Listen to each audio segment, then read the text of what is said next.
हरियाणा में विधानसभा चुनाव की सुगबुगाहट तेज हो गई है। ऐसे में सभी राजनीतिक दल हरियाणा विधानसभा चुनाव की तैयारियों में जुटे हुए हैं। कांग्रेस भी अपने उम्मीदवारों की सूची जारी करने की तैयारी में है।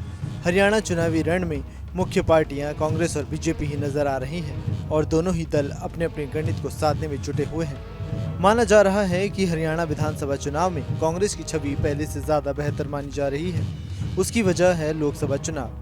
लोकसभा चुनाव के दौरान कांग्रेस ने हरियाणा में 5 सीटों पर कब्जा किया था, लेकिन विधानसभा चुनाव कुछ हद तक अलग होंगे।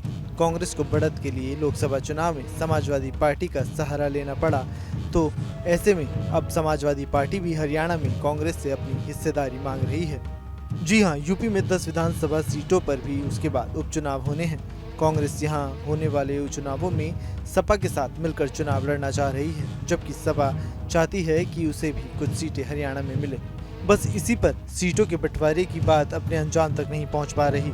इस बीच हरियाणा कांग्रेस नेताओं की बैठक कांग्रेस के शीर्ष नेताओं ने बुलाई है और माना जा रहा है कि इस बैठक के बाद यूपी में होने वाले सीट बंटवारों पर भी रास्ता साफ होगा।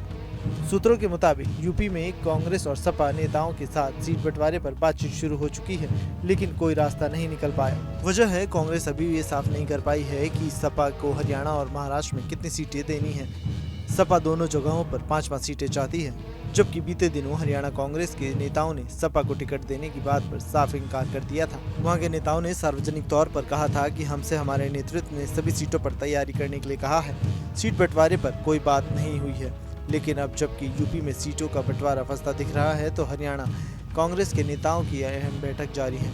यूपी के विधानसभा सीटों पर उपचुनाव महाराष्ट्र विधानसभा चुनाव के साथ ही हों, लिहाजा इससे पहले यूपी में भी सीट बंटवारे पर अंतिम मोहर लगनी होगी। सूत्र बताते हैं कि अगले 1-2 दिन में हरियाणा कांग्रेस के नेताओं की दिल्ली में बैठक होनी है। इसके बाद स्थितियां साफ हो जाएंगी।